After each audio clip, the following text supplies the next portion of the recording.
Good. Well, hello and welcome to Pixel Sift. My name is Gianni and this is the 28th episode.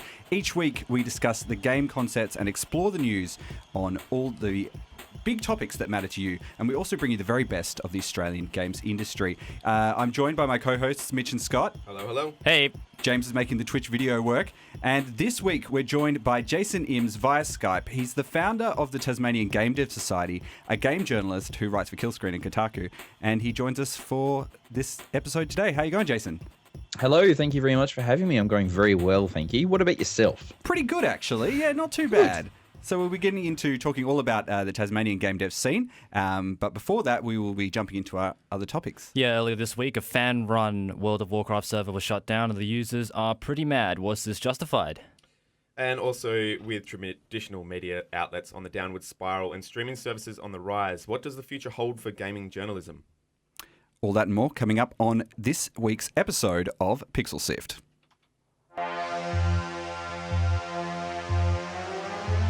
You're listening to Pixel Sift, or you might be watching Pixel Sift on Twitch.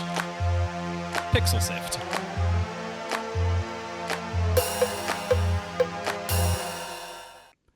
Jason Imms is a game developer and a journalist, and he's the founder of the Tasmanian Game Development Society. Jason is on the line via Skype. Jason, you started the TasGDS after the Free Play Festival in Melbourne, which is a festival for indie games. What inspired you to kind of pull the Tasmanian game devs together? Well, I was hugely inspired by Free Play. It's a wonderful festival, and I highly recommend it when they actually announce something for this year. I highly recommend attending. I was really inspired by the fact that they have all of these games-related arts events happening around Melbourne that aren't just being pitched to games-related people. There were members of the public getting involved and having a great time, and I was really taken by that. So I really want to bring some of that home because back here in Tassie, there just was little to no conversation happening around games at all. So that was the catalyst for the idea. I wanted to do games stuff in Tasmania. But before I did that and got involved with flying people down from other parts of the country or whatever, I thought I should probably find out who's here. And get them involved as well. And so I started just reaching out on Facebook and on Twitter. And all of a sudden, we had a significant number of people wanting to get involved. And now we're a year later, and we've got 180 members in the Facebook community. Some of those are from interstate who are just interested in what we're doing, but the vast majority of them here, they're making games. Some of them are doing so in a very professional context. And it's very, very exciting to see it all happening. You were talking to us a little bit before the interview about, the some high-profile game developers are actually working in Tasmania using the infrastructure there to kind of telecommute their work to the world. That's right. When I came back to Tassie, I initially thought Australia is very much an independent country now. All of the game development happening in Australia, for the most part, is indie. And so I made assumptions about that when I came back for TasGDS. And then all of a sudden, out of the woodwork came someone who was one of the founding members of Infinity Ward. He was there when the company started, and he's been there ever since. He works in Kingston, which is about a 20-minute drive from my house. And he moved back to Tasmania from the US to be with his family and his extended family that are here once the NBN rolled out here, and it became a viable option for him. Was the Tasmanian game industry organising it all before TasGDS kind of came together? Were there any small level jams or anything that were happening, and or was it very kind of segregated? And what was the community like before kind of you came along? Yeah. Sure. Well, I mean, I certainly didn't create the games industry here in Tasmania that's happening. It was happening before I was around. I just quite simply didn't pay attention to it. That is because, again, much like many other people, I made assumptions about Tasmania and I dismissed it. And that sucks. I feel bad about it. And so I'm pleased to see things starting to happen. There were certainly things happening, but they were mostly happening in microcosm. That's actually pretty. That's actually pretty similar to the situation we have here in Perth. People just aren't really aware that things are being made, and they're actually being made well. Yeah, well, Play Out Perth is something I'm looking at from afar with envy. I would like to see something like that happening here in Tasmania if we can get it together. Yeah, sorry. Just to answer your question, there were people running game jams themselves, like within studios, just doing game jams to help generate ideas and things like that. But there wasn't anything happening in a larger context for the group community. So that's something we've really tried to build over the last 12 months. I mean, what are some of the best things that you've seen kind of come out of this new community that you've kind of got, in the last year or so as it sort of all comes together? Well, so we have a monthly meetup where we all get together. I say monthly. I've dropped the ball a couple of times. We've missed some months just through being busy. But for the most part, we meet once a month. And those have just begun being not just social. So we're starting to have some content-related meetups where we're having people within the community doing talks or seminars or workshops. And whenever people come to visit who are games industry related, we usually approach them and ask them to come and get involved as well, which is really exciting. And we also run TasJam, which is our big game jam that we run down here. It's a statewide game jam. Both times we've run it, we've had venues in Hobart and Launceston, so in the north of the state, but being involved and working simultaneously. So the last one had about 120 attendees across the state, which I'm told rivals some of the bigger jams in other cities around the world.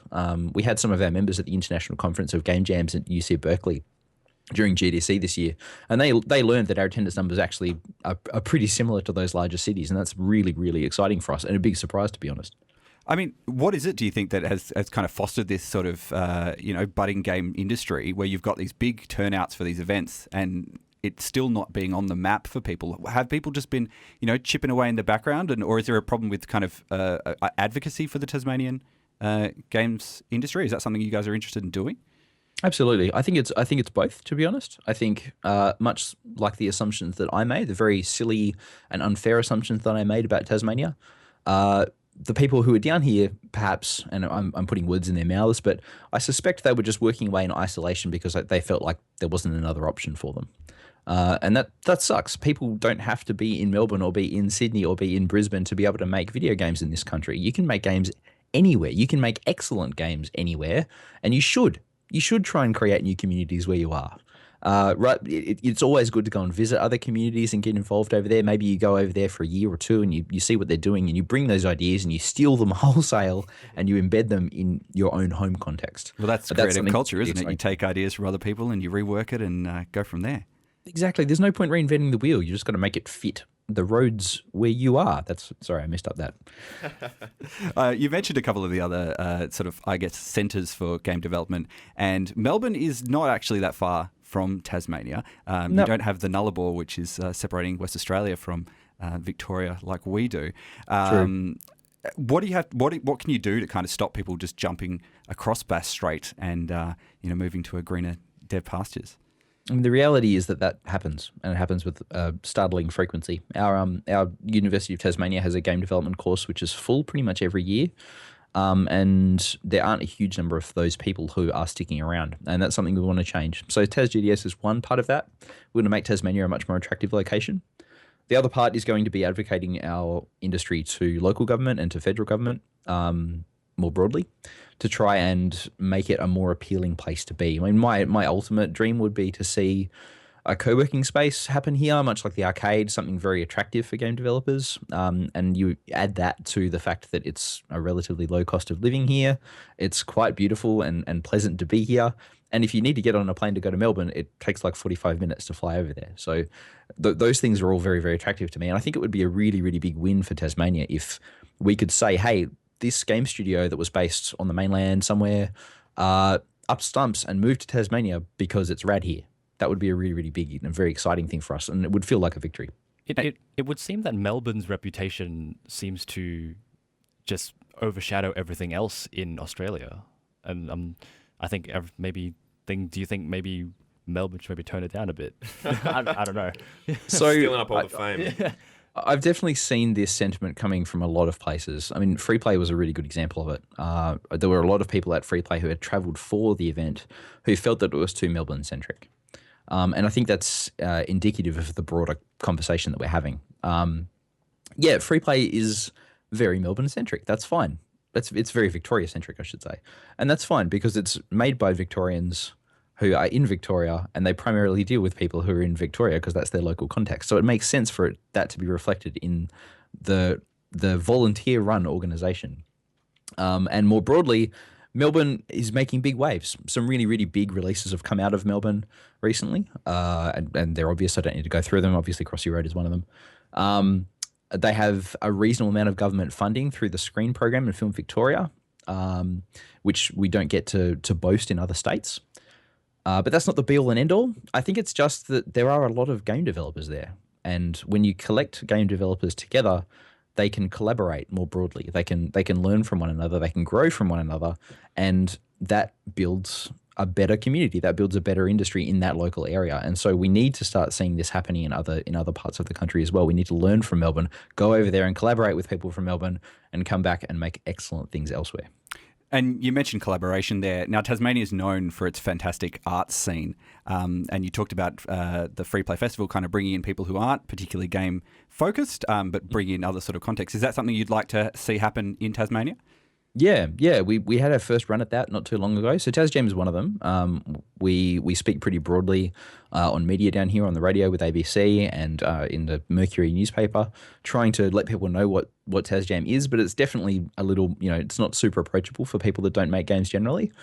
We're trying to change that.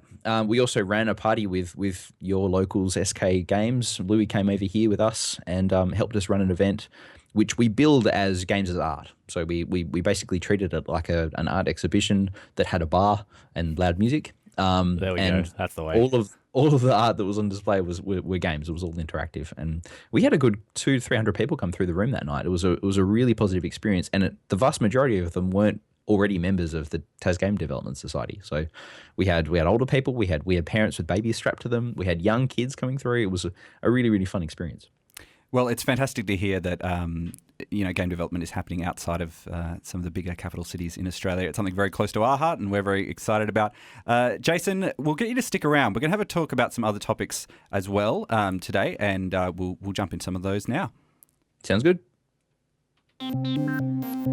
Did you know PixelSift is available on other platforms? You can find previous episodes on iTunes, Pocket Casts, YouTube, and on the PixelSift website.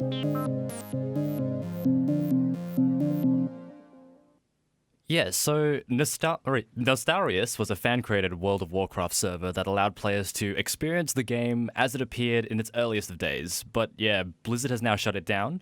And although this is not the first time something like this has happened, it does beg the question, if developers will not cater for nostalgia, who will? So interesting thing about this story here is that basically the lawyers over at Blizzard sort of sent out a cease and desist. You're using our intellectual property, and the people who are running the server kind of said, all right, well, that's it. We better close it up while we still can. But there was a big sort of argument for people who are asking for a particular type of content from Blizzard, and especially of World of Warcraft, where they are not currently getting that, or nostalgia is a big part of what they're going for.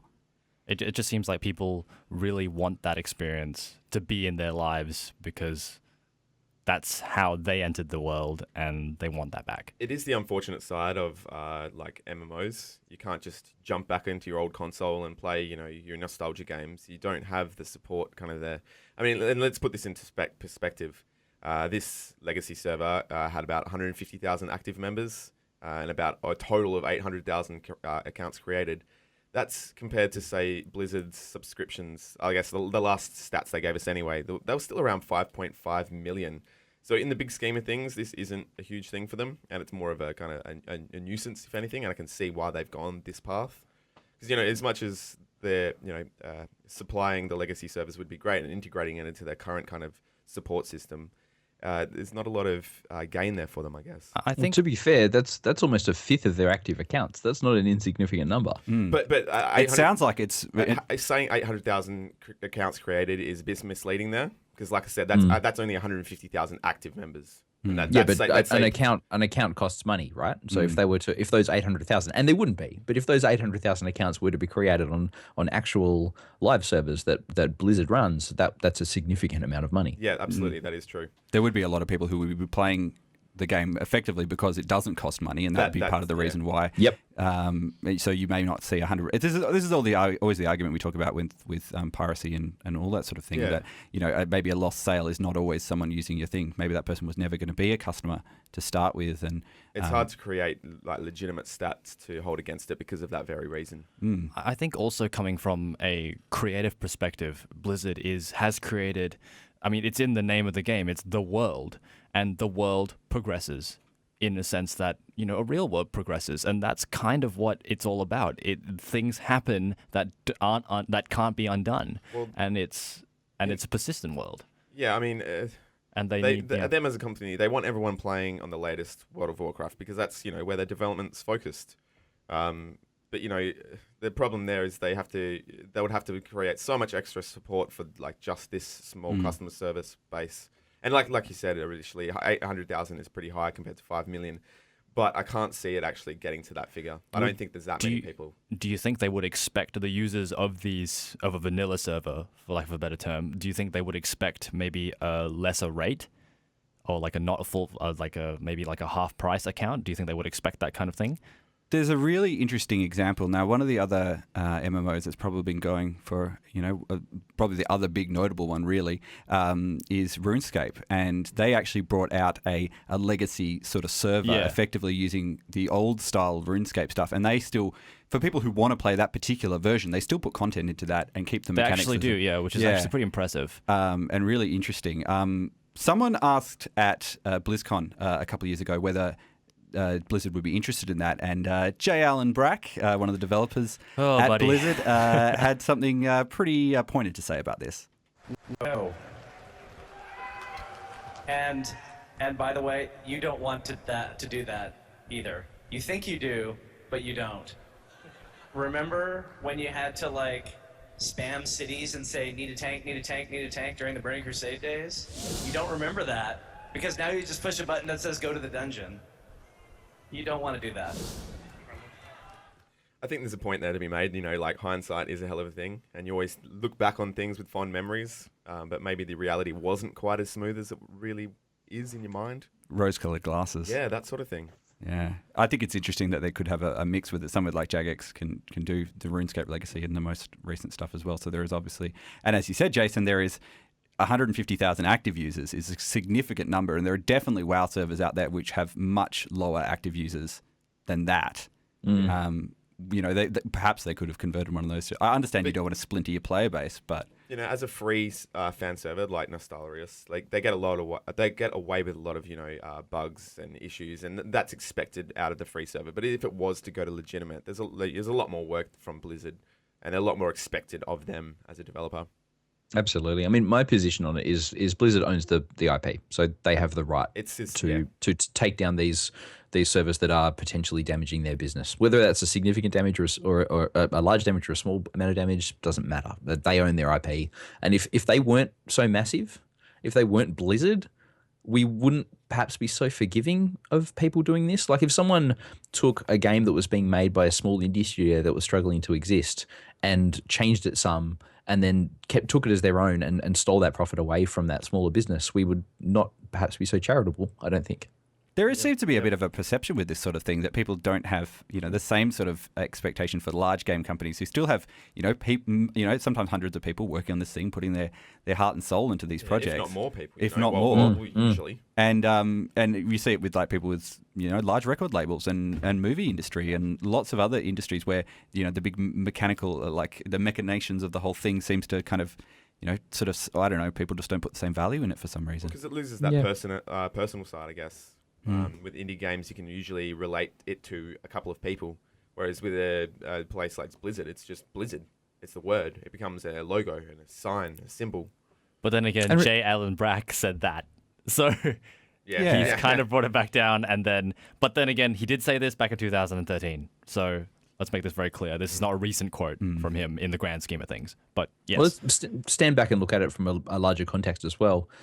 We live in a consumer society. We live in a commercial society where money is definitely something that is needed. And if these people are playing this game in this legacy context because they love it so much, and they don't want it to change, and they adore it, and so they're not paying for it. That just doesn't make sense to me. Yeah. Like if you really love this thing and you want it to persist, you want the company that made it to go on to make bigger and better things, you need to pay for it. Pay for your content, people. Like you've got to, it's frustrating. No, and to Blizzard's credit as well, like one of the most recent expansions, Warlords of Draenor, had a lot of cues to the older style World of Warcraft that people would remember. Again, with the newer mechanics and updating it for an audience that has actually evolved and a games industry that has evolved as well, but took a lot of that thematic cues and ideas and kind of tried to incorporate that. So, and to be fair, I used to play on a non-standard community-run Ultima Online server. I'm a very old man. And it was a huge amount of fun. I put a lot of time into it. And the people that ran it did a lot of work. They created entirely customized environments and entirely customized quests and things for us to run as a community. Like my favorite was they built a whole castle level, and we were allowed to use scripting. So our characters were all as powerful as they could be. And they teleported us all into this castle, and they stripped us of everything. We had nothing. And so we had to then bring our crafting characters over as well, and they had to make new gear for us on the spot within a time frame before the walls all crumbled and monsters came rushing in. We had to see which clan, or whatever we were called back then, gosh, I can't remember now, how long we could last, and the winner would get some kind of benefit out of it. It was a really, really cool thing. But we weren't paying for it, and eventually it got shut down. And that was just kind of the way it was. The original Ultima Online is not what we wanted anymore. We wanted this new thing that was made, but that game doesn't exist, and none of us have the money to make it, and so it's just lost to time. There are lots of people who go on and make mods of things, and and then they turn up into things like League of Legends, for example, which becomes a huge thing. And people who start working in this sort of area can go on and make other stuff. It's almost like the emergence of remix culture in video games. Yeah. Very interesting. All right, let's just jump into our next topic right now. Pixel Civ! It's not Pixel Civ, it's Pixel Sift. Pixel Civ! So, while the gaming industry seems to be in a bigger spotlight than possibly ever, and with gaming technology reaching new levels of engagement, the future of games is seemingly strong and promising. Yet game media seems to be in an unsure state of flux. On one side of the fence, with almost a dozen recent shutdowns of gaming press, from Xbox World to official Nintendo magazine, we have countless internet game and Twitch streamers growing every day on the other. It's easy to see why the games journalists are asking serious questions about their future. This brings us to the question: what is the future of games journalism? It's not just games journalists. If you see all the stuff that's coming out of Fairfax just about every week at the moment, it seems like everyone just has to relearn everything they're doing. And there are a lot of upstarts who are kind of challenging people for being the voice of these particular thing and the outlet that people go to. Well, citizen journalists in general over the last, let's even say 10 years, have really been on the growth. And yeah, traditional print presses and general traditional forms of media have been on the decline in general. It's just, I feel it's really starting to hit the games industry now in a strange time where, like I said, the games industry seems to be maybe at one of its best points, or it's at least commercially acceptable points. Now, Jason, you write for a traditional magazine, in Hyper Magazine, but you're also across some of the newer online media outlets. How has everything sort of changed, and what are some of the things that you have noticed are changing in the way that you're filing your stories now? I guess the way I see it is that games as an industry and technology as an industry moves extremely quickly. And so I think the changes that we're seeing, the shutdowns and the shifts and the moves to video and all the rest of it, I think those things that we're seeing are all natural changes that would have come in time if the industry wasn't so fast. We're just seeing them happening in a more condensed time frame.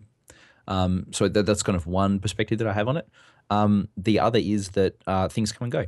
Things just change, and you have to roll with them. When I started, my first ever gig was with Tested.com, working with Whiskey Media. And that was wonderful. They gave me a start. They taught me everything. And then all of a sudden, after, I was there for about a year and a half, Whiskey Media split up, and the companies were all sold off to other companies, and they didn't maintain the freelancers. They decided to keep it all in-house after that. And bring other freelancers on. And that was really disappointing. And that taught me a lesson. I shouldn't put all my eggs in one basket. I should try and diversify and have multiple publications. And I learned from that. And it really hurt. I loved Tested, really loved Tested, and still do to this day. And it's better now than it was back then, but I miss it. But it taught me that I needed to change how I approach this job if I want to keep it. And so I've been doing that ever since. And as of the last 3 or 4 months, I've been full-time freelance. And that is because of these lessons that I've learned from every failure in the past. So, these things suck. It is really awful that these publications that we know and love are closing down, but also the people involved with them will probably pick themselves back up and do something else. Whether they continue with journalism or move into another role is up to them, but the world is about change. Life is about change, and I guess we just need to roll with it. I guess the people that can't adapt and refuse to, I guess you don't really want them commenting on the media you like anyway, I guess. Yeah, and then they just fizzle out. Yep, absolutely. And I mean, there's all this talk about moving to video, and if you're not getting into video, you're going to be left behind. I can't say whether that's true or not. It's podcasts. Podcasts are the way of the future. That's what I'm sticking with. Twitch streamed podcasts are the way of the future. Yeah.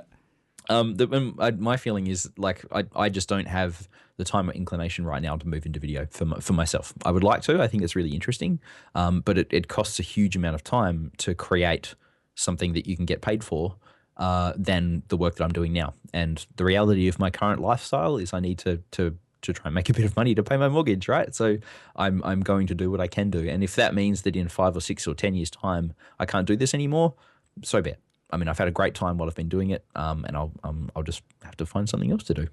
What do you think about the fact that anyone who can has a studio and has some microphones and some scripts can write and put together their own podcast and their own media outlets? Settle down, Johnny. Yeah. Settle down. But we're seeing people like PewDiePie, who is a huge force in game sort of media now, and there's lots of other big Twitch streamers as well, and companies are going to them first now to share their content rather than going to some of the mastheads that people would have previously gone to. What do you think about that? Are people going to be able to get on this bandwagon as it's leaving? Yeah, I mean it's already pretty big, so there's probably not going to be another PewDiePie. I suspect someone that's operating at that amount of that large of following. There are more and more people doing this every day, as you say. So that means it's getting increasingly harder for people to get in on the ground. So that means you need to do the normal traditional things of getting yourself out there and networking and getting to know people, and relationships create opportunities, right? So rather than going to events and walking up to people with resumes and business cards, you're better off just getting to know people. And I guess that's true for anything you want to do, whether it's getting into streaming or getting into more traditional stuff like what I do.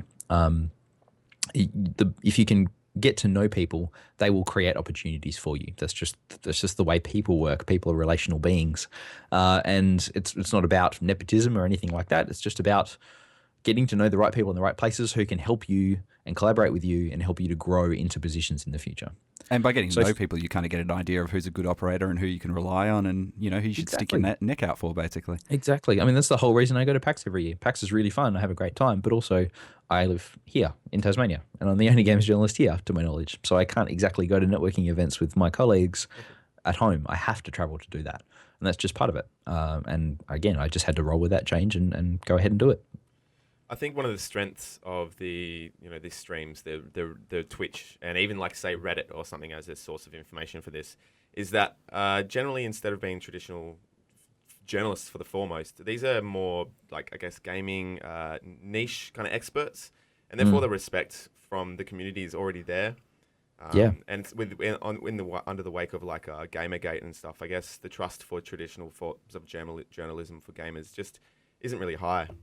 I don't know about that. People have always said journalists are, we pretty untrustworthy and things like that. But I think there's a real opportunity for traditional journalists who aren't going to be operating under the whole we're going to be doing 5 cents on a Twitch stream sort of thing, and value add to what this is and have the analysis and the backgrounding and the contacts to get people to actually talk about this sort of stuff. Joe Blogg's Twitch streamer isn't going to be able to get J. Helen Brack on the line, but someone who's got a relationship with someone at Blizzard and Activision might be able to have that happen. Yeah, so. You're right. I do feel like this streaming is at a point at the moment anyway where it does have a limit, I guess, and hopefully we see some kind of change there, I guess. Yeah. Or I don't know. I really don't know. I think they're inherently different things. Scott, come on. I think they're inherently different things. Like I'll be honest, I don't watch a huge number of streamers just by virtue of the way my life is set up at the moment, busy. So I don't really sit down and watch live videos when they're happening. And once the archive is up, I don't know, it doesn't feel as important, I guess, once it's been archived. Does that make sense? Like it feels like if you're not there when it's live, then you're missing out on something. And so that generally means for me, if I can't be there at the right time, I'm not going to bother. So I just haven't. And last year at PAX, I hosted a talk with a bunch of YouTubers and streamers. And I was a bit taken aback when I was approached to host that one, because I mentioned to them that I don't watch a huge number of them. So I just wanted to kind of be a bit of a proxy for the audience who might have questions. And one of the things I really wanted to hit on was how are you protected as a streamer? How are you protected from the PR companies who want to use you? and maybe you want to be used, maybe you don't. But like one of the advantages I have as a journalist is if a PR company comes to me and says, we want you to write this thing, and here's some suggested angles you could use, or these are the reasons we're not giving you access to this information. I can go to my editors and get help. I can get backup from them, and there are companies behind them who can back me as well. Whereas as a streamer, you're out there on your own. Like you don't know whether the information you're being given is just marketing speak or if it's accurate, and you need to make all those decisions yourself and do all that research yourself. Like it's kind of a scary frontier to me. And on the internet, you make one mistake and that can be the end of your career, right? Yeah, especially without that journalistic background of just knowing the general kind of how to. Yeah, I mean that's something you can learn. I mean, I've had to learn it. I don't have a journalistic background. I've only been doing this for 6 years, and I didn't study for it. Like that is something you can definitely learn, and it's something you will make mistakes on and get better at over time. But it's just having the organization behind you, I think, is the thing that I like. I like having that protection of an editor who will not only check on my work and make sure it's better than it would be if I'd written it just by myself. I also have them there to say, hey, this person's asked me to do this. Is that reasonable? It doesn't feel reasonable. What do you think? And I can get that kind of feedback. I guess you can get that from community, right?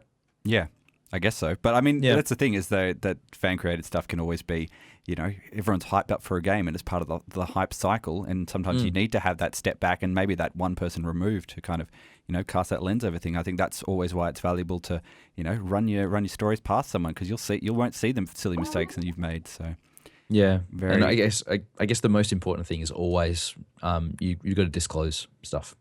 If you have a relationship that might have colored your view on a subject, just make sure it's visible in the article or in the video or whatever it is. If you've got products in the background of your shot when you're on Twitch that have been provided to you for free, that should probably, or you should at least make sure that you only have them behind you because you believe in them. Like if you actually like that product and then you want to share that with your viewers because you are passionate about that product, then fine, that's totally fine. But if you've just got it behind you because it looks cool and it was given to you for free, what are you really saying then? That's right. What is that saying about you and your character? That's the thing that scares me. You don't have that feedback loop from an editor who can say, no, that's bad, don't do that. Jason, it's been a pleasure chatting to you today. Thanks for telling us all about TasGDS. You can head to tasgds.com for more information. There's a Facebook group you can join as well, and you can take part and chat to all the people if you are making games in Tasmania or if you're just interested as well. As I jumped in, I always like to check out to see what people are doing around the country. It's been great. Thanks for joining us. Thank you. Thank you very much for having me.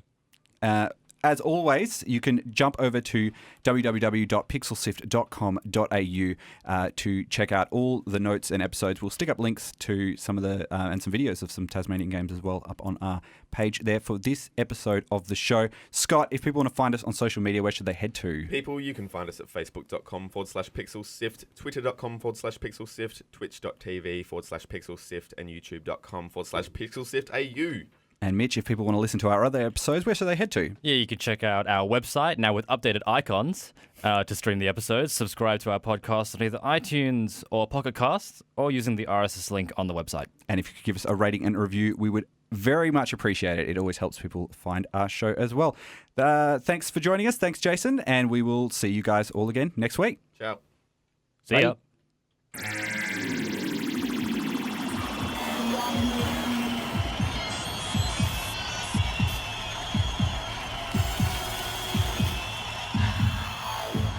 Pixel Sift.